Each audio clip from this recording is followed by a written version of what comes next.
Between the rapid pace of news events these days and the ubiquitous proliferation of media outlets, it's very easy to get so overwhelmed with information that you lose your focus and let your mind drift to meaningless side issues, like whether if you continually rewind The Housemaid so you can watch the Sydney Sweeney sex scene over and over, it will somehow show up on the feed so your wife will find out when she goes to watch one of those movies she likes where none of the women even takes her shirt off, so what the hell's the point? I'm sorry, what was I talking about? Oh, yeah. You can lose your focus and not even realize that you don't understand the issues in play. So now and again, we here at the Daily Wire like to take a moment to try to explain to you some of the important subjects that we ourselves know absolutely nothing about. For instance, President Trump says the economy is doing great, but polls show that many people disagree. So today, we want to try to unpack the principles of economics so you can answer basic questions like who's right, who's wrong, how the hell should I know, and why can't you people just leave me alone? Economics is a science, like pinball or craps.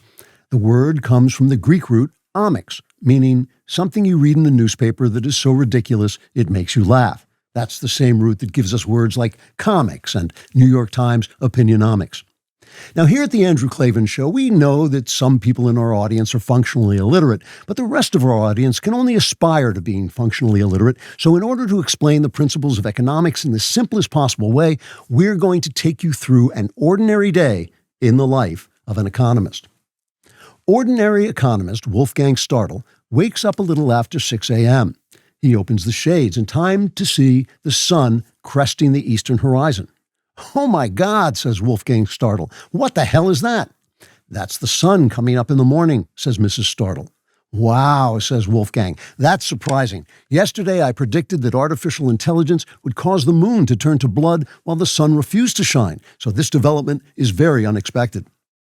Soon after, Mrs. Startle puts breakfast on the table. "Whoa," cries Wolfgang Startle. "Are those fried eggs? I did not see that coming." "But I make you fried eggs every morning," says Mrs. Startle. "Yes," says Wolfgang, "but last week I predicted that Donald Trump's tariffs would drive the price of eggs up way beyond what we can afford, so this is completely unexpected."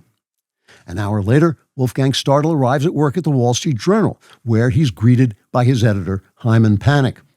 "I'm sorry," Wolfgang Panik says, "I'm going to have to let you go, because every single prediction you make turns out to be wrong." "Well, this comes totally out of the blue for me," says Wolfgang Startle. "I predicted that Trump's anti-immigration policies would cause a minor rise in unemployment, for some reason, but now my unemployment is unexpectedly at 100%. And just wait till you see how startled Wolfgang Startle is when he gets home, because he did not predict that Mrs. Startle would unexpectedly run off with the guy who writes the horoscope pages for the New York Post after she discovered that his predictions were more accurate than Wolfgang's, so he still has a job. I hope this glimpse into the daily life of an economist has given you a better sense of whether you should believe Donald Trump when he says the economy is great, or your wife when she tells you she had to sell the kids for rent money. The important thing to remember is whether you vote for Trump's Republicans or for the people who want to reduce the America they despise to dust while destroying every vestige of our prosperity and freedom, you can never be totally sure about the future, unless you read the horoscope page in the New York Post. Trigger warning, I'm Andrew Klavan, and this is The Andrew Klavan Show.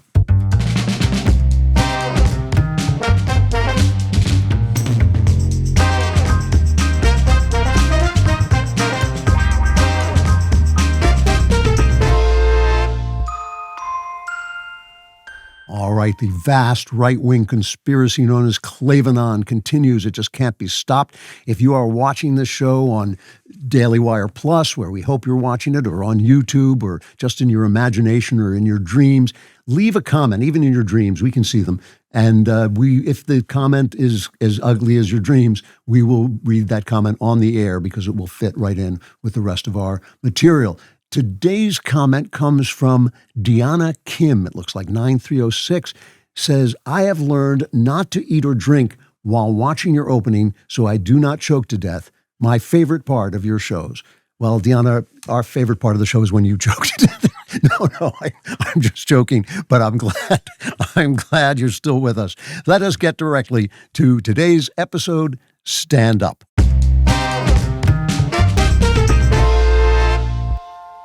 So for the past several weeks, we've been talking about this great transition, and it's a period when that we're in when the baby boomers are dying off and new technology is coming in and everything is going to change. And the question is whether a new generation that's been schooled in ignorance and to hate liberty and freedom by our corrupt leftist academies and the news media and the entertainment industry, are they going to have what it takes to move into a future that bears some resemblance to our founding values? That's basically Edmund Burke's definition of conservatism, is that things change. Nothing stays the same, but you change in keeping with your traditions, right? And our traditions are traditions of ordered liberty. So we don't know whether that's going to happen or whether America is going to surrender itself to one of the twin authoritarian ideas. One is leftism, socialism, communism, whatever they call it. It's all the same thing. That's represented by the Democrat Party, or fascism, which is represented by hateful, despicable little crapmongers like Tucker Carlson and Candace Owens. And we don't know if it's going to go that way or if it's going to stay America, which is what we're hoping. At least I'm hoping. So there were a lot of developments this week that spoke into this essential question. And one of them was the State of the Union, which I'll talk about, I hope, in a different way than everybody's been talking about it, because I saw it differently. And I think that there was an agenda underlying the State of the Union, Donald Trump's State of the Union, because very quickly he got into speech, the longest State of the Union ever made, but very quickly he said this is cut one. We're winning so much that we really don't know what to do about it. Please, please, please, Mr. President, we can't take it anymore. I feel pretty, oh so pretty. I feel pretty and witty and gay. You're going to win big. You're going to win bigger than ever.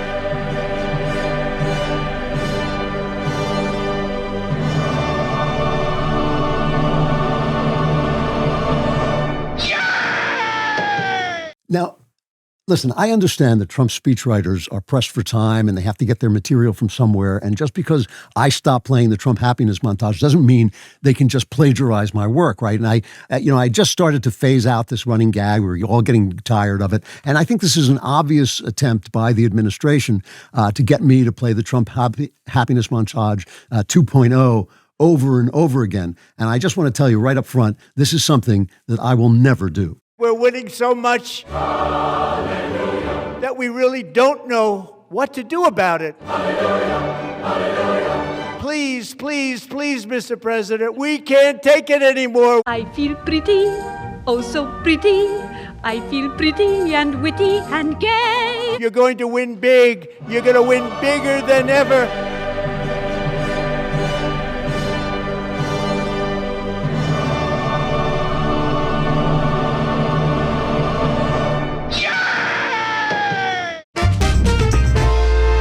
So let's be honest. Most of us have no idea what phytonutrients actually are. In fact, I don't, and I've never heard of them before, except the last time I did this commercial. Thankfully, our sponsor, Balance of Nature, makes getting phytonutrients into your diet very simple. Here is the thing about these phytonutrients. I just love saying this. They're these naturally occurring plant nutrients in whole foods that actually give fruits and vegetables their color, taste, and smell. And honestly, if you're eating something with vibrant color and real flavor, that's a good sign you're getting genuine phytonutrients. What Balance of Nature does is take all that produce and run it through this specialized vacuum cold process that keeps everything stable. Then they powder it down without any binders, fillers, or flow agents, just the real stuff. And their whole health system is essentially a value bundle that combines their fruits and veggies with their fiber and spice supplements. So you're getting 47 different ingredients, fruits, vegetables, spices, and fibers, along with all those naturally occurring, say it with me now, sing it, in fact, phytonutrients every single day.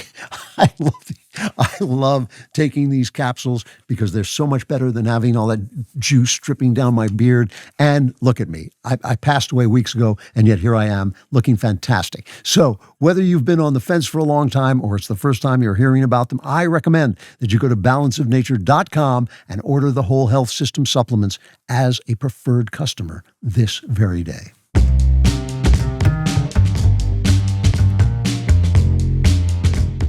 Chapter 1, Clocking It. Now, the coverage of this speech speaks into our moment and the fact that the right goes into raptures, greatest speech ever, what a wonderful speech, and the left complains, oh, it's racist, it's this, and it's evil, it's all lies, lies, lies. And and it's like they don't have free will anymore. Like our commentators don't have free will. They're just cogs in this great political machine. And the thing, I saw it differently. I watched it. I thought, the State of the Union is always a boring speech. This went on forever. There was one segment of the speech that lit up, and I was watching it, and I actually sat up on the sofa with like, wow, that's something. And it was a long passage in there. Most of it was Trump introducing people. It was very theatrical, this hero and that hero. But there was this one point when he saw, and they predicted, obviously, because it was written into the speech, they predicted that the left was not going to stand up for no matter what hero they introduced. The Democrats were not going to stand up. And so he put them in a position where he could play off that. And that was when he said, this is cut two. So tonight I'm inviting every legislator to join with my administration in reaffirming a fundamental principle. If you agree with this statement, then stand up and show your support. The first duty of the American government is to protect American citizens, not illegal aliens.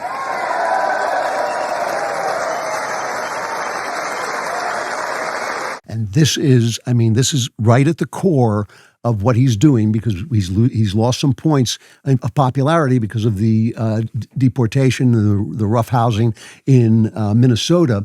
But at the same time, it is simply true that the left, the Democrats, are no longer working for America. I've said this 100 times. They do not work for us. They don't imagine themselves to be working for us. At no time does any reporter ever say to them, how does this help the American people? How does it help the people who were born here, who love this country, who are Americans, not the people who are trying to get in, not the gangsters that we're deporting? How are you doing this for the people? And then he went after the other thing that he knows is a weak spot of them. He told this story about a girl named Sage Blair from Virginia. This is cut 3. Sage was 14 when school officials in Virginia sought to socially transition her to a new gender, treating her as a boy and hiding it from her parents. Hard to believe, isn't it?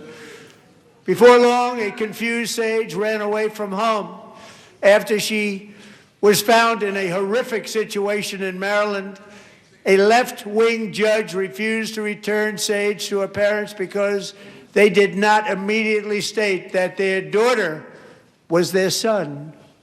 Sage was thrown into an all-boys state home and suffered terribly for a long time. But today, all of that is behind them because Sage is a proud and wonderful young woman with a full-ride scholarship to Liberty University.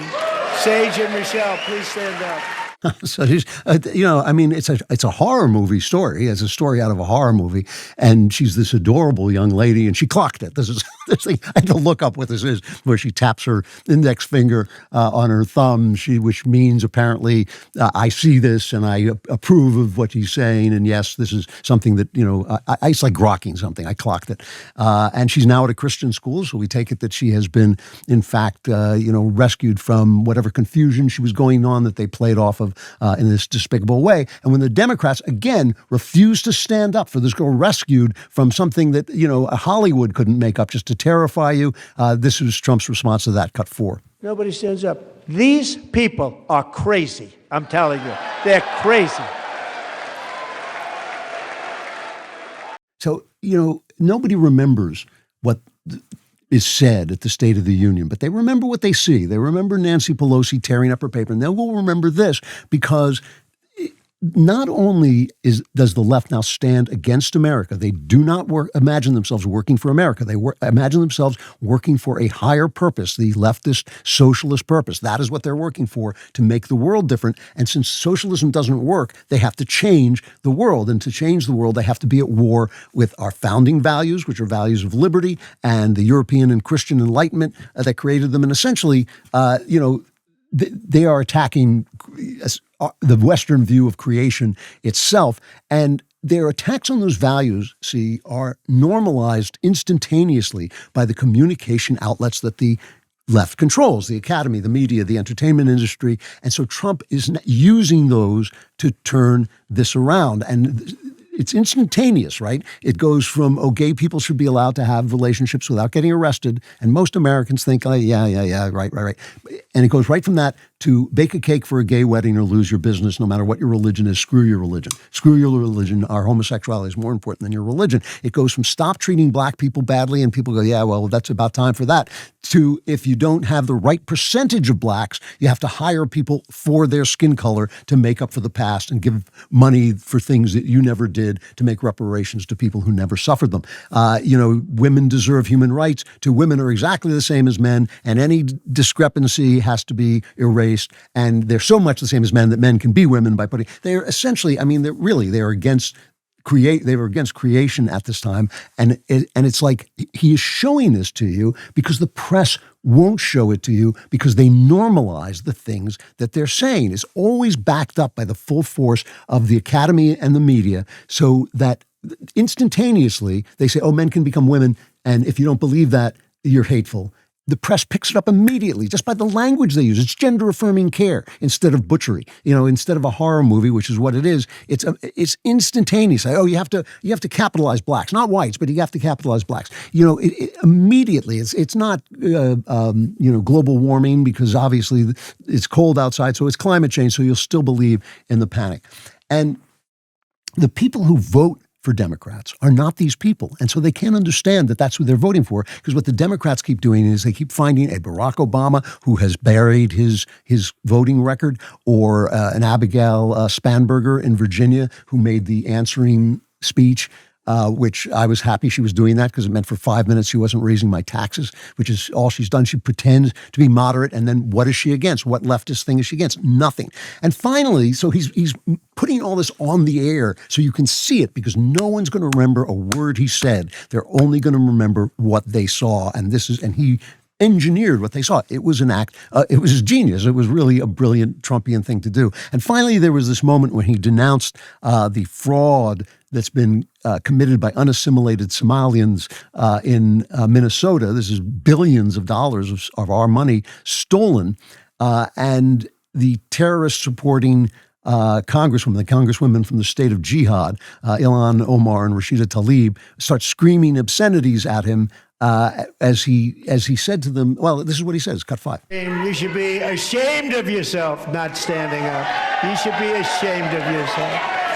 That is why I'm also asking you to end deadly sanctuary cities that protect the criminals and enact serious penalties for public officials who block the removal of criminal aliens.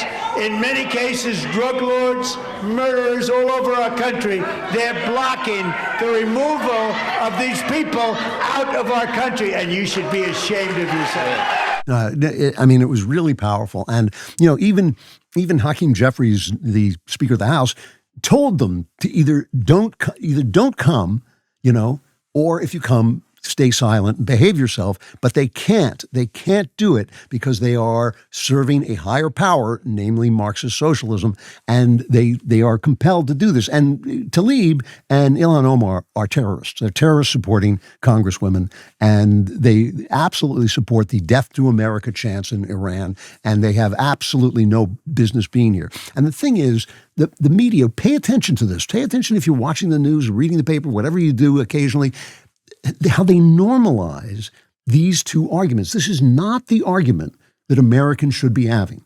It is one thing to say the government needs to take care of the poor more, and to say, no, the government should leave the poor alone because the free market will serve them better. That's an argument. If one argument is the government should be smaller, and the other is the United States of America should no longer exist because it's on stolen ground, because it's inherently racist, because it was built on killing Indians and holding slaves, and everything about it is bad, right? If that's the argument, that argument does not deserve the same coverage, the same respect. Why? I will listen to an argument, you should go into this business and have that career, or you should go into this business and have this career. I will not listen to an argument, you should blow your brains out. Those are not the same things. And that's what essentially they're saying. America is bad and should blow your brains out.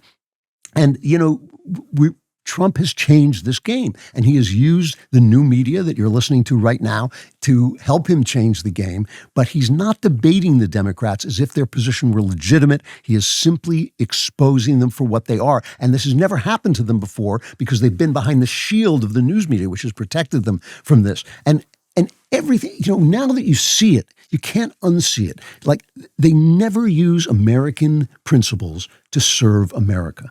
They say, oh, you have to have due process. And you go, okay, you can't deport this gangster who's come in and killed people because that's not due process. But they don't have due process for the January 6 protesters. They can hold them in prison forever because that was just beyond the pale of due process. If you set a flag on fire, an American flag on fire, that's free expression. But if you paint over a gay flag, a rainbow flag that somebody painted on your taxpayer-funded roads without your permission, then you go to prison. It's always using these things, using the ideas of America against America, which is classic radical techniques. And, it's like they believe in, the rule of law. Nobody's above the law unless you happen to have broken into the country illegally or are throwing things at the police, right? So it's like they only use these things. They never support American principles except when they're using those principles against Americans' existence. And this is,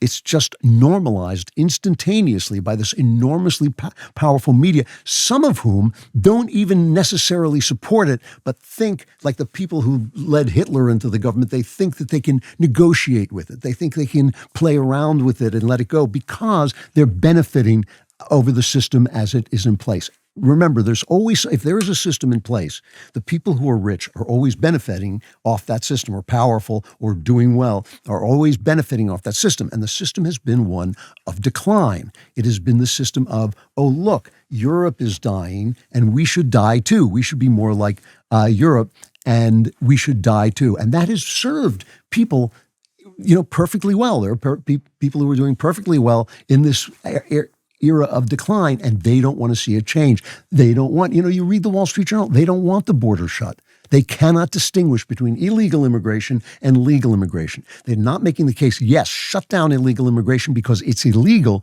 but change the law to be more generous. That's an argument. The law that the idea that the border should be open and anyone can come in is not an argument. It should not be normalized. And so all Trump is doing is he is reminding you, the polls show that people are unhappy with the economy.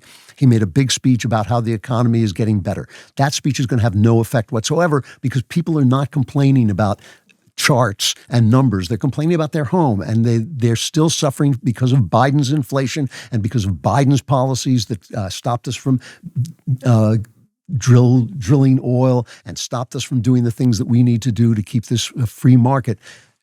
And it started paying off people on the Green New Deal that they passed under the name of, I can't even remember, the Anti-Inflation Act, the End Inflation Act.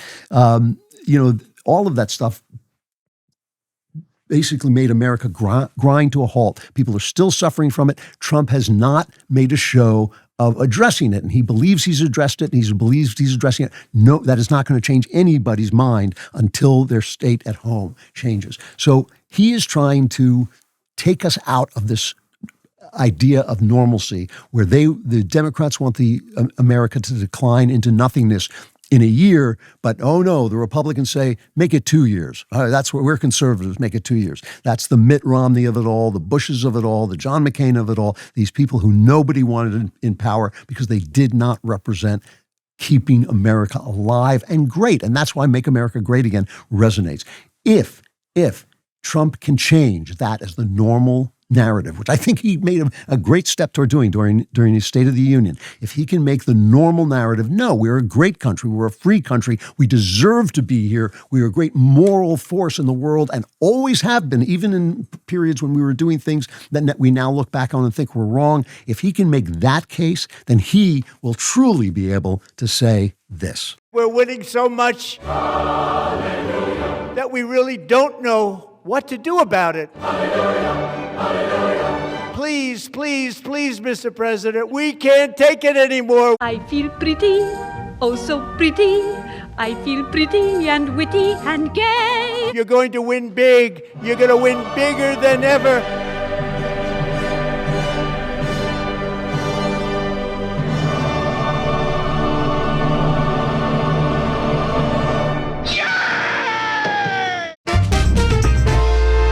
Unlike in a Shakespearean tragedy, sheets don't usually fall apart in dramatic fashion. Instead, they deteriorate over time. The corners won't stay tucked. The fabric feels a little scratchier than you remember. You wake up warmer than you should be, and you just don't feel as comfortable as you used to. But here's the thing. You don't always realize how bad your sheets have become until you replace them. And that's why you need to upgrade to our sponsor, Boll and Branch. If your sheets are piling, thinning, slipping off the mattress, or making you overheat at night, that's your sign. And listen, I know about Boll and Branch because I have these sheets on my bed and I'm awake all night, so I know how comfortable they are. You will fall asleep because you'll say these are really comfortable sheets, and then you'll be snoring and you won't know what's going on. But I know because I'm awake. Boll and Branch's signature sheets are made from 100% organic cotton, and they're actually designed to hold their shape, stay breathable, and feel luxuriously soft night after night. You will fall asleep faster, stay comfortable all night long, and you'll notice the difference the moment you get into bed.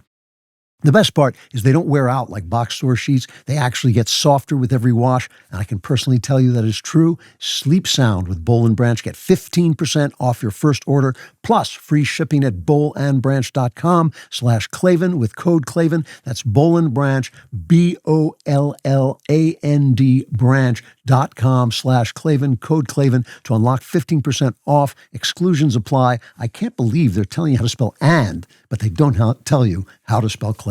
K-L-A-V-A-N, there are no E's in Klavan.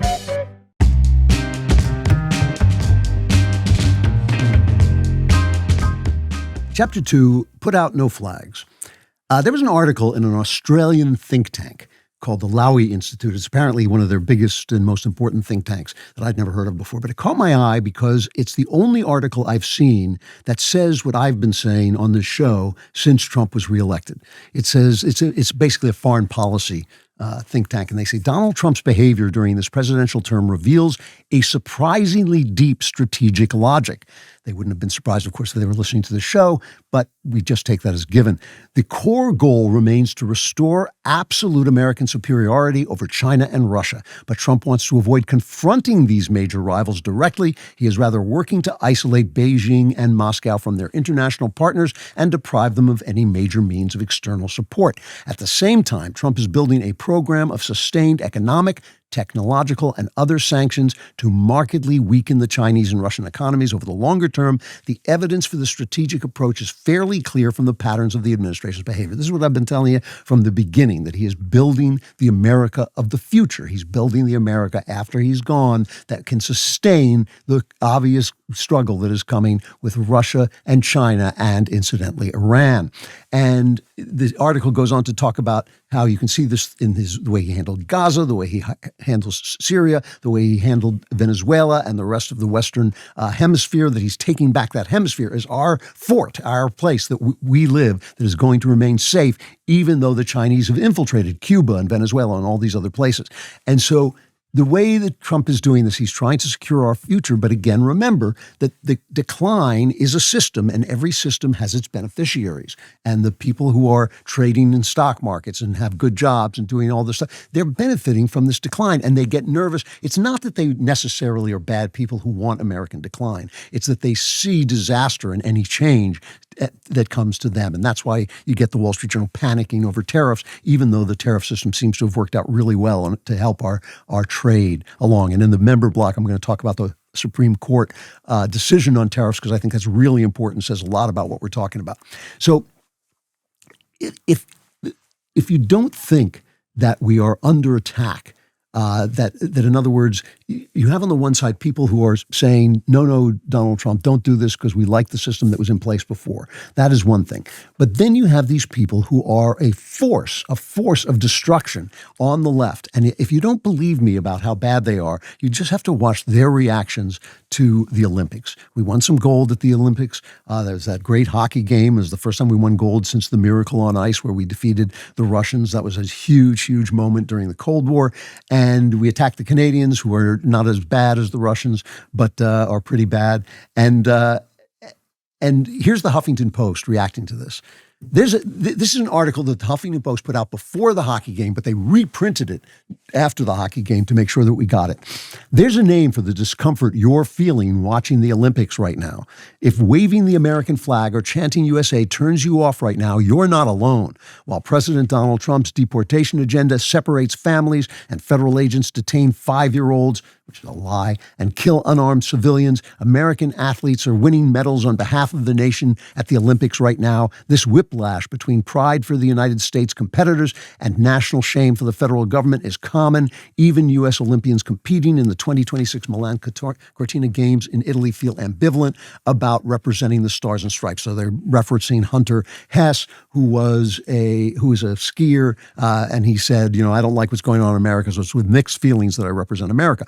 So every reporter has to ask each American, they don't ask this of anybody else, but they ask, I'll show you how they don't, they ask each guy, how do you feel about representing America? And the minute the hockey player, Jack Hughes, he's the kid who got his teeth knocked out in the game, he said this, cut 6. This is all about our country right now. I love the USA. I love my teammates. It's unbelievable. The USA Hockey Brotherhood is so strong, and we have so much support from ex-players. I'm so proud to be American today. So we know exactly what that means. It means, Jack Hughes, you are now a target. You are now a target like Sydney Sweeney became a target, like anybody who will not come out and condemn the United States of America. Because remember, what they pretend is that they're going after each individual injustice. They are not. They're going after the entire founding, the entire idea of the founding. That is why they put out, the project that says, from the New York Times, is now infiltrated like a poison into our schools, that says, no, America was founded when we started the slave trade. And that's why we fought the revolution. All lies, again, lies. But still, this is what they do. And here's the New York Times. So you knew that they were going to find something to make it, quote, controversial that the hockey team had won. And they found it in this moment when Donald Trump called the guys in their locker room. Kash Patel was very sweet, was holding the phone, and he was talking to him, and he made a joke about, we have to invite the women too because they won too. And the hockey guys are cheering for the women because they've been very supportive of the women. He's making a joke in a locker room with other guys. I know that women never make jokes about men. They only speak about men, respectfully. But in locker rooms, I hate to break this to you, sometimes men make jokes about women. And it's not that they're not loving jokes, but they are jokes. So the New York Times says this: the U.S. men's Olympic hockey team won gold and then lost the room because no one knows what's going on in the room like the New York Times. I mean, really, they are absolutely the barometer, the thermometer that tells us the temperature in the room. Here's what they say. In the immediate aftermath of their victory, the team took a customary congratulatory call from President Donald Trump, and some players laughed at a misogynistic joke about the gold-winning women's hockey team that many Americans wouldn't find funny. I think most Americans found it funny. Found it silly, whatever.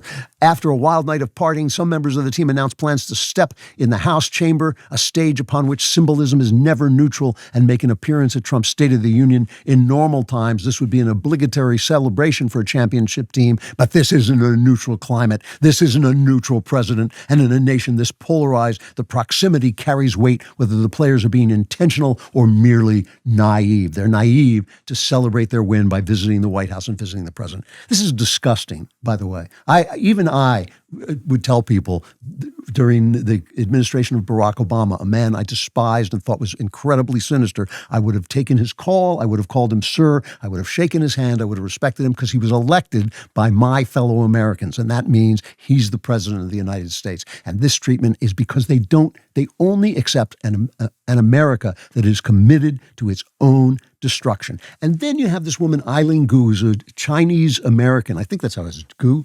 Yeah. She's a Chinese American who receives all the benefits of American citizenship and then skis for China and takes millions of dollars. And she was treated as if she were a star. Nobody asked her about the swallowing of Hong Kong. Nobody asked her about the imprisonment of the Uyghurs. Nobody asked her about the jailing of democracy advocate Jimmy Lai, or the way they use social media to spy on all their citizens. None of those atrocities are there because China has a right to exist. There's only two countries on earth that the left doesn't feel should exist. One is Israel and the other is America. And this woman, I have to tell you, I find her incredibly, let me just show you the way, I could show any number of clips, but I just want to show you one in which she was in the kind of question she was asked. She's a very beautiful woman. She's a skier. And she's obviously an athlete, very articulate. And here's the way somebody interviewed her, the question somebody asked her. This is cut 8. This isn't supposed to be a rude question, but do you think before you speak? Because you answer questions so quickly and so comprehensively, whether it's about geopolitics or your sport or aerodynamics. Like, can you take us into your brain? So this was her response. This is cut 9. It's so interesting. You can control what you think. Like, you can control how you think, and therefore you can control who you are. And especially as a young person, like I'm 22, so with neuroplasticity on my side, I can literally become exactly who I want to be. How cool is that? Like, how empowering is that, right? And so the fact is I get to become every day the kind of person that me at age 8 would revere. Like, I would be obsessed with me today. Are you kidding? I would love me. And I think that's the biggest flex of all time. So this Chinese trader who's like giving up her, taking all these things. By the way, if you read Peter Schweitzer's new book, you will see the Chinese are implanting these people in our country using our loose immigration standards, and they'll come and send women over to have these children, and then they're basically putting Chinese people in our country. She's fine. She's a hero. She's an idol. But the hockey team that goes and visits the president and shows up at the State of the Union, they're doing something wrong. How much do you have to hate your country before you compare it badly to China? How much do you have to hate your country? So a fair media would simply not treat the opinions of people who hate and want to destroy this country the same as people who want to change it or use laws to, make it more fair or adjust it here or there and move forward, as Burke said, in the course of our traditions, move forward in the pattern of our traditions.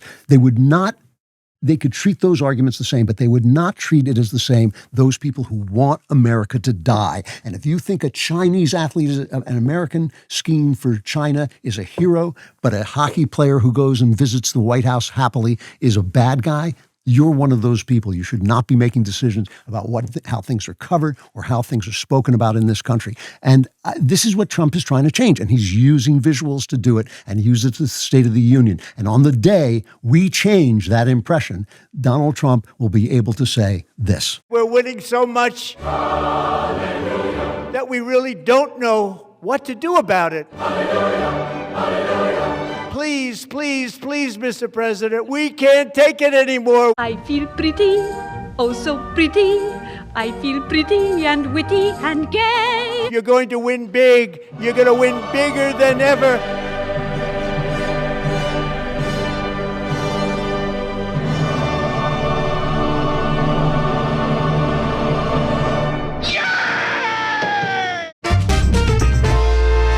So I write books that touch people, I hope, and make them excited and interested and sad and happy. But if you want a gift book that will just make people laugh, I want to tell you about our sponsor, Book by Anyone. I tried them out. You got to see this. Hold on. They send you this. They actually have AI write a book for you. You give them the directions, and they will write a book for you that you can give people. BookByAnyone.com lets you create a fully personalized AI-generated book where your friend, partner, or family member is the main character. They can be in a wild science fiction story or a fantasy or a thriller or even a nonfiction book about themselves. That's what I used. I got a cookbook, which I thought would just be funny because I don't know how to cook. It's not just a little novelty pamphlet. It's an actual book. You can see it. It's a professionally printed hardcover or paperback with over 200 pages of completely original content built around the person that you are giving the gift to. I did myself since I'm giving the gift to myself. They'll have a title, a cover, table of contents, and even fake reviews on the back. You can see there are endorsements. So it's funny, and you will enjoy it. Just go to bookbyanyone.com, answer a few fun questions about the victim or the person you're going to give it to, pick a book idea and cover, and bookbyanyone.com does the rest in about 2 minutes, then ships you a real book with free shipping, which is why they've already printed hundreds of thousands of copies. It makes a nice gift, and it's truly unforgettable. So head to bookbyanyone.com, order your book today, and enjoy free shipping at bookbyanyone.com. That's bookbyanyone.com.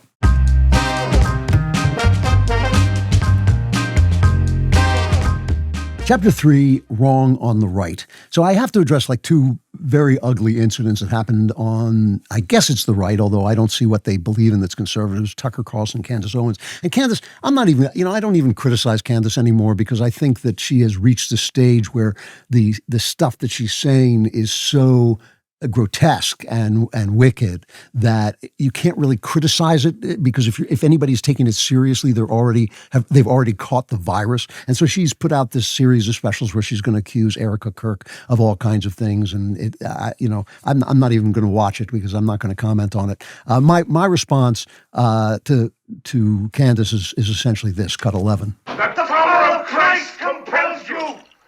The power of Christ compels you. The power of Christ compels you. And if that doesn't work, I think we're just going to have to let her go, because I don't want to dignify what she's saying anymore. It's just so filled with hatred, and so and it's Jew hatred specifically, but it's also hatred of the truth and the hatred of anything that looks good. I mean, so it's weird. It's weird. So, but Tucker is more deliberate. He's more consciously wicked, and he's more deceptive. And the way he distorts things is more artful. And he did this interview with Mike Huckabee, a guy I've met who is a very gracious, intelligent, and faithful man. And I met him in his element, where he was, he has a studio outside of Nashville, and the people loved him. The people who worked for him loved him, which is always very telling. When the people who work for you love you, that's a very important thing. So, Tucker's going on, and every word out of his mouth, especially the ones where he goes, of course, obviously, is a distortion. Every word.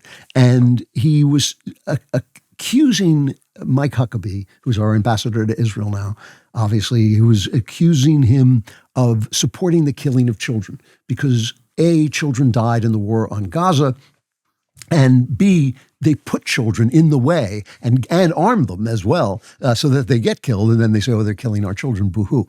But he ignores the children who were intentionally killed because they were Jews on October 7th, 2023. He ignores this completely, never talks about it at all. They killed 1,200 people, among them 47 Americans, by the way. And he says, Tucker says, I would never kill a child, even if that child was pointing a machine gun at my family. It's like, well, then you're a jerk. You're a piece of garbage. It's all this posing, this virtuous posing. It's absolutely despicable. But at some point, Huckabee finally said to him, they arm these kids, they turn them into terrorists, they move them into places they know will be bombed because they are, they hide behind children because they know that they are terrorist, outposts. And so they move children in there so they can claim that the children are being killed. And then Huckabee says, which is quite true, the ratio of non-combatants to combatants that has been in the Gaza war, is, I think, the best that there has ever been. They killed fewer non-combatants than in other wars, because more non-combatants get killed in war than combatants. That's just the truth. And he said it was even better record than America. This is Tucker's response, cut 12. Your dig at the United States is very revealing. Why is it revealing? Because your priorities are very clear. No. Yes, they are. They are. And as an American, permit me a moment of outrage. Because I said many civilians have been killed. Yeah. And you said, right in the middle of your elaborate defense of the IDF's killing of civilians, including children, you said they do a better job than the United States does. That's my country and my government. It's which my I country. Consider. What flag am I wearing here? Now, this is the Tucker Carlson who claims that demons created the atom bomb and bombed Nagasaki, hinted that they bombed Nagasaki because they were Jews trying to kill Christians.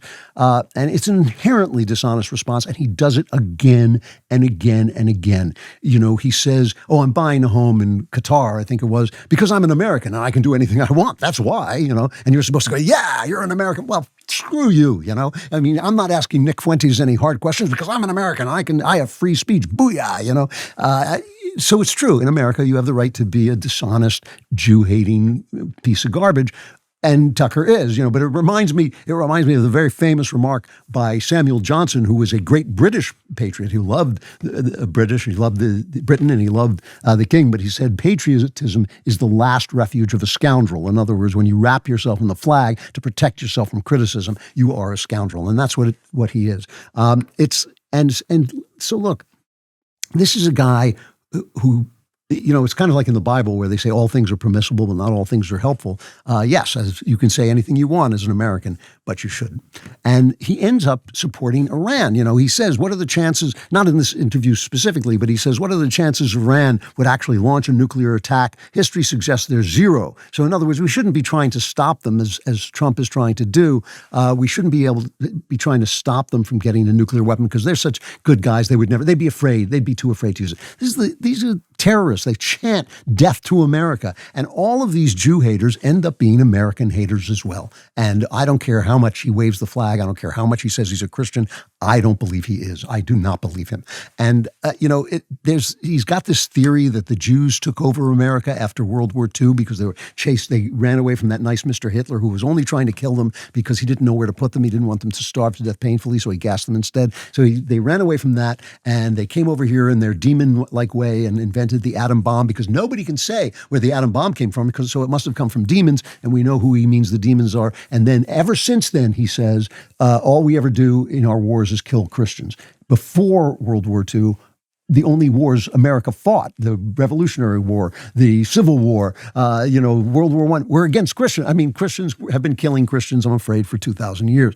So the fact that the left is represented by anti-Semites like Ilhan Omar and Rashida Tlaib and Zohran Mamdani and the kids who poured out after October 7th, protesting for Gaza in the universities, and that the anti-American right is represented by Tucker and Candace and these Jew-hating lots, is a reminder. As I always tell you, anti-Semitism is the devil's flagpole, and the hatred of the Jews on the right and the left is a reminder that the fight we are in is not just a fight between America and not America, the founding and not the founding, freedom and not freedom. It's also a spiritual battle, and that's what I want to take a look at in the final chapter.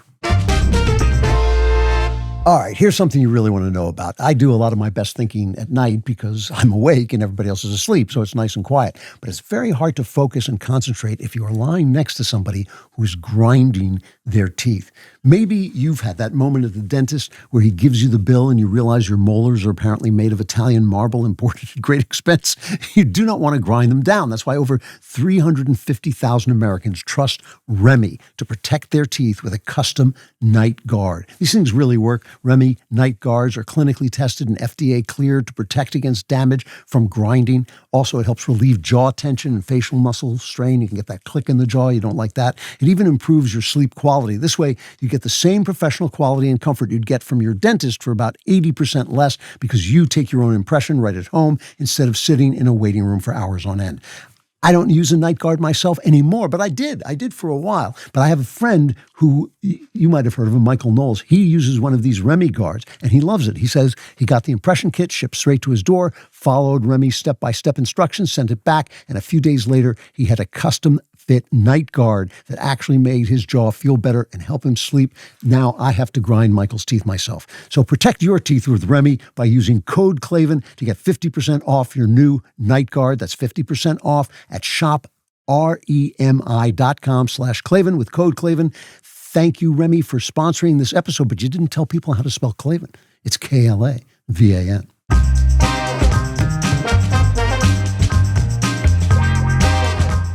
Final chapter, the supernatural.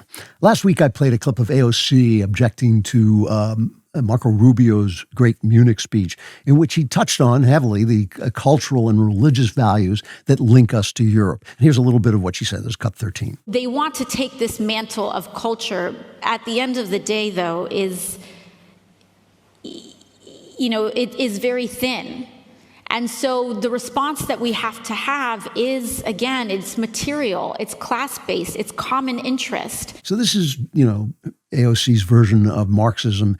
It's materialist. It has to be materialist. It is basically, if you change the, structure of finance and money and capitalism, you will change human nature. There are no immaterial values. There's no culture. Culture is just a reflection of, financial arrangements, just like Sigmund Freud thought it was just a culture and ephemeral values was just a reflection of sexuality. They were trying to take the things that we attribute to the spirit and make them physical. That's what was going on in that period of intellectual history. And one of the things that disturbs me is many people on the right think that they can fight that point of view without appealing to the supernatural, without saying, no, the world is not just material. It is something unseen that moves among us and against us and for us. And that's like the Ayn Rand school. She wore a dollar bill. She was essentially the direct opposite of Marxism. She wore a dollar bill instead of a cross. She was very pro-abortion. And libertarians, a lot of them feel like this. And the idea of pure capitalism is also like this. And for me, this gives the power to the Marxists because it accepts their terms of argument. And their terms of argument are pretty well thought out. And it gives power to people like Tucker and Candace who use God in a way in which they will one day discover God is not that pleased with. Just my guess, I'm just saying. So you have people on the right who can explain why free markets are good, but they can't comprehend why empty consumerism might leave young people feeling abandoned and alone and that life is meaningless. They can't see, I have these arguments with Ben sometimes, who's a religious person, but can't see why a big box store that destroys Main Street might not be a good thing altogether, even though the goods are cheaper there. Or companies that desert towns, and this is an argument we've been having at DailyWire since the first day, where I say the companies that desert towns and move to Mexico to make an extra profit and leave that town that was built around the company to die are doing something wrong, even if they're not doing something illegal that might be spiritually offensive. And then on the other hand, on the right, you have people who toss around words about demons and angels and things like this as if they knew what was going on. They'll say that the UFOs aren't from outer space. They're really demons, and that to me is the least likely explanation for UFOs, because if there are demons and angels, and I happen to believe there are, I think the world is much more explicable when you believe that there are powerful forces, conscious forces for good and evil outside of our ken, right? They operate through us, right? They operate through people and they inhabit things. And that's why in the Bible, angels most often appear in visions and dreams, and demons most often appear in possessions, right? And when angels do very occasionally make personal appearances, they're either indistinguishable from human beings or they're not described at all. This is not universally true, but it's very often true, because the thing about the supernatural, and this is, I think, a very hard thing to explain, is the supernatural is the most natural thing in the world. It is everything that we see. It is everything that we live. We've just gotten so used to it that we don't see how extraordinary it is anymore. And so when people say the world as it is miraculous, that sounds like a cliche, but it's a cliche because it's true. The supernatural is the underpinning of reality. It's very much the same. It's very hard to explain to people, especially non-Christians. You always hear non-Christians and atheists saying, this idea of a ghost in the machine is ridiculous. Steven Pinker is always saying this. And you go, yeah, it is. That's why Christians don't believe in it. We don't believe that the body and the soul are the same thing. And we don't believe that the body contains the soul. Like there's a little ghost, Casper the ghost inside you animating your body. The soul is, to use a metaphor, the soul is the word that speaks the body. I mean, the body is the word that speaks the soul. I got that backwards. The body is the word that speaks the soul. A word is not the thing. I say computer is not the computer, but without the word, we can't communicate the thing. And without the body, you can't communicate the soul, which is why Jesus Christ preached the resurrection of the body. When he was resurrected, he came back with his scars on. He ate fish. He had a body because the body is the word that speaks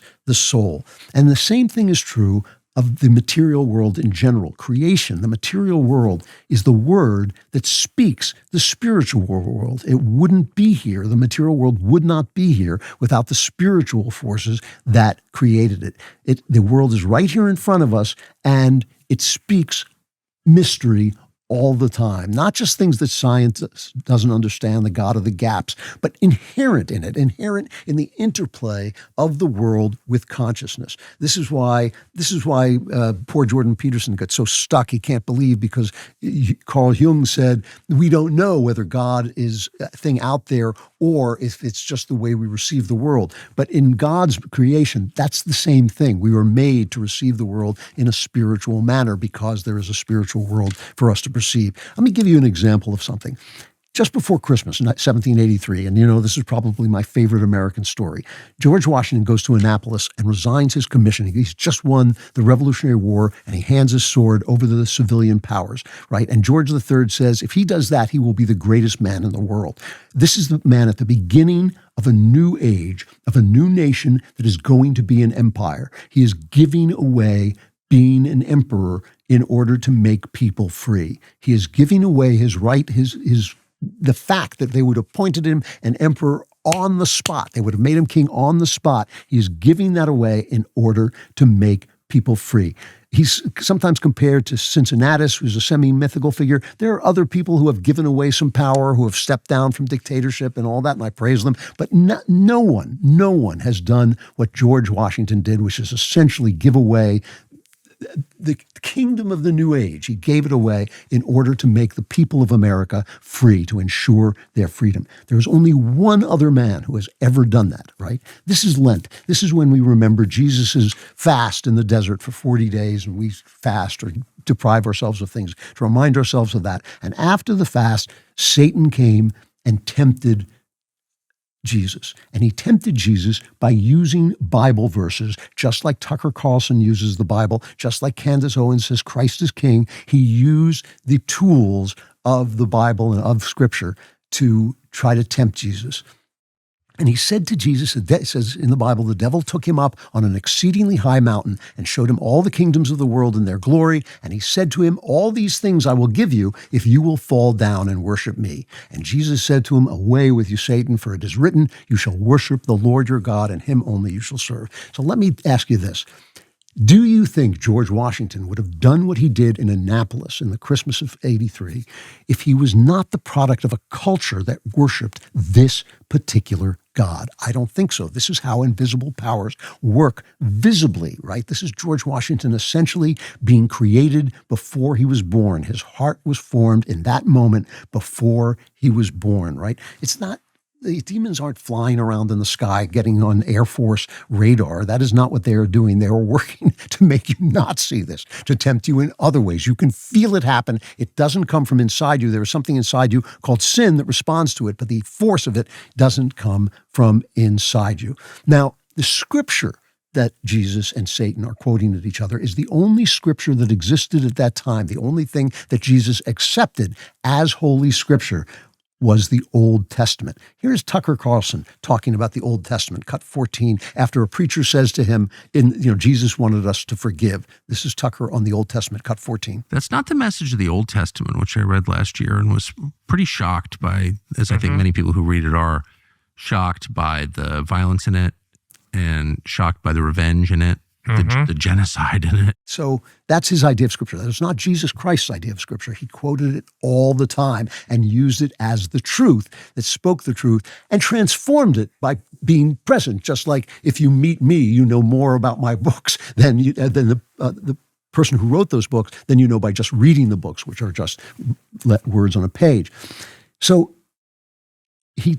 Jesus understood that all the people in the Bible are sinful because people are sinful. They're broken. And sin is like this blockage inside the body, okay? It's like this blockage. It's like a spiritual blockage inside the body that keeps you from becoming the image of God that you were born to be. So picture this. You're in a world of Gentiles. The scriptures haven't spread yet. They don't know anything about this God of the Old Testament and the way he sees us and what he thinks our future should look like. And suddenly, through Christ, God's light is shining on people who have never met this God before, and it hits that block that they don't even know is there, that sinful block. It throws a shadow. And that, I think, is what happened to Europe, and that, I think, is what has happened to Tucker, and that, I think, is what has happened to Candace and to all the people on the left who are praising the terrorists who represent represent Iran and its mission to destroy America and to destroy freedom and destroy Christianity, which is the mission Iran is on.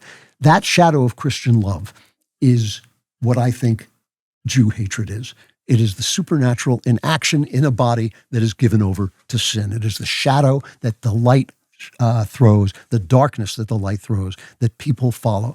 So the God who turned down power, who created the heart of George Washington 800 years before Washington was conceived, right? This God of liberty who freed us for freedom. This is the God who made us free. His light shines in our darkness, and the darkness strives to overcome it. That is the battle we're in, we're always in, and you and I and America are the battlefield. The Daily Wire is celebrating Black History Month, just probably not the way the left was hoping. Streaming now on DailyWire Plus, the brand new 3-part original series, Black Lives Matter, hosted by Professor Wilfred Riley, the breakout voice the world met in one of the biggest documentaries of the decade, Am I Racist?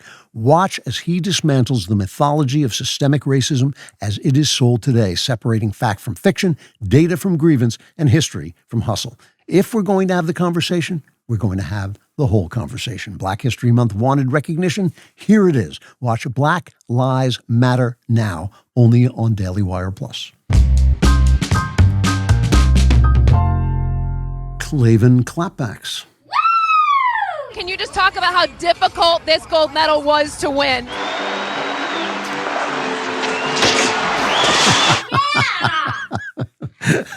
I don't know. You probably, if you're listening to this, you couldn't see that, but it was very funny.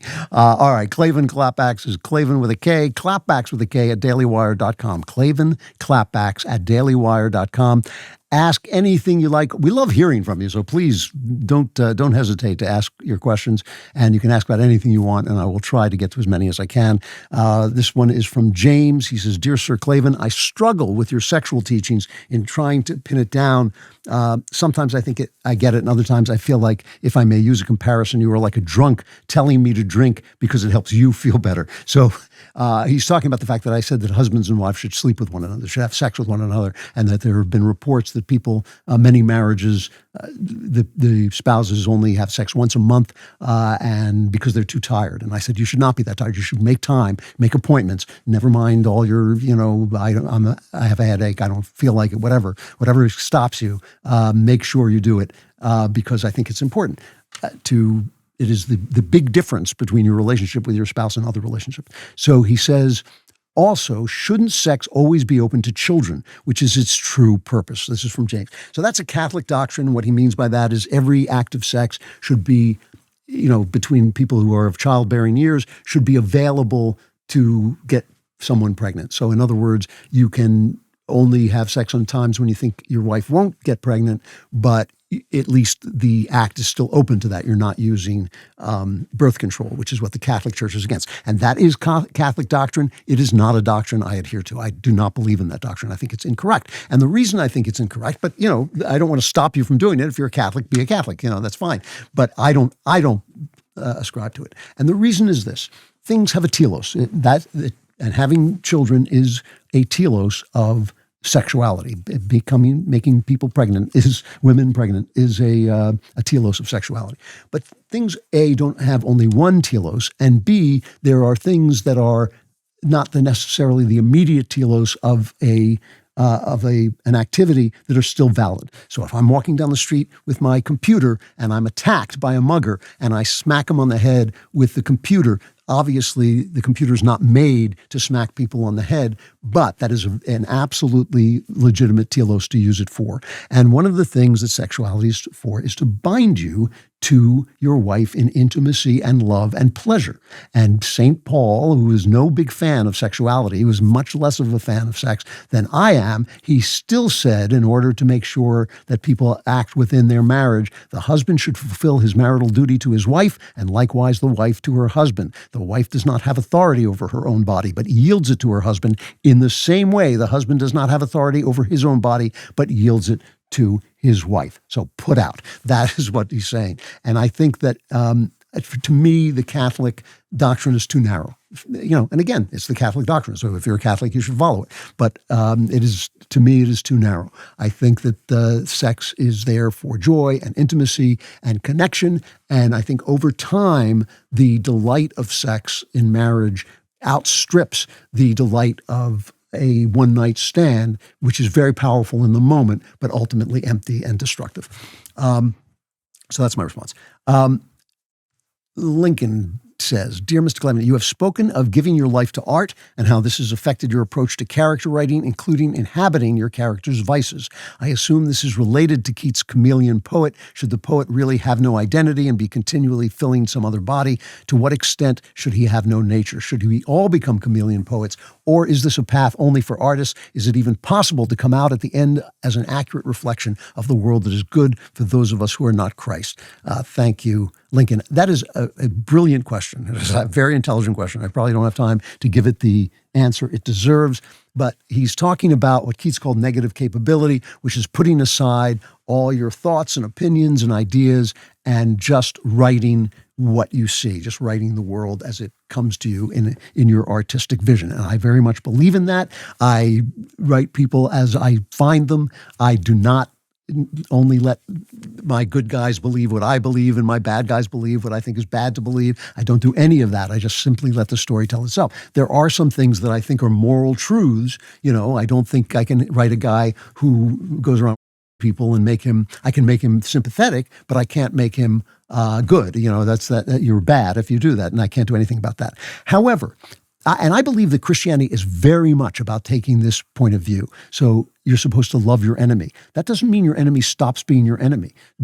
Jesus didn't say, love the person you think is your enemy. He said, love your enemy. And some people are enemies for very good reasons. They might be trying to kill you. They might be trying to conquer your country. They might be trying to steal your wife or whatever. They may be enemies for good reasons. In loving them, you take this kind of artistic, negative capability approach to them that is very much a tool that artists use, and you love them, but you still got to stop them. You might have to kill them. You might have to fight them.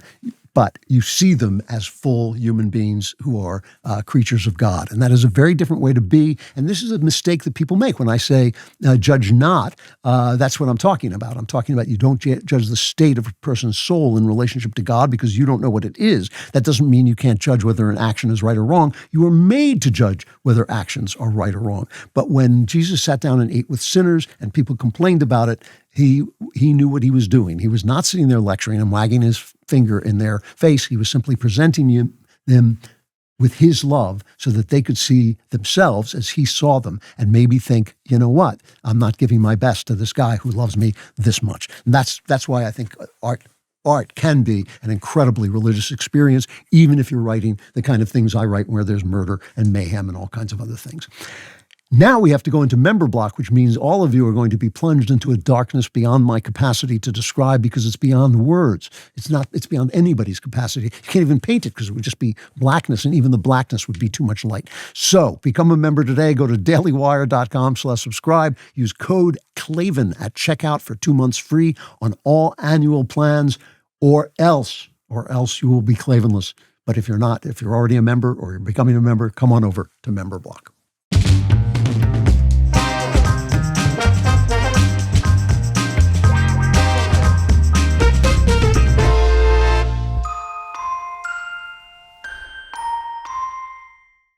Legal sent this list of everything we're not allowed to do in Season 2. We're going to do all of it. We've got games, more celebrity guests, and yes, the mailbag is somehow worse. If you thought Season 1 was extra, Season 2, we're doubling down. We're not supposed to be doing this. Exactly. Ben After Dark Season 2, streaming on Daily Wire Plus.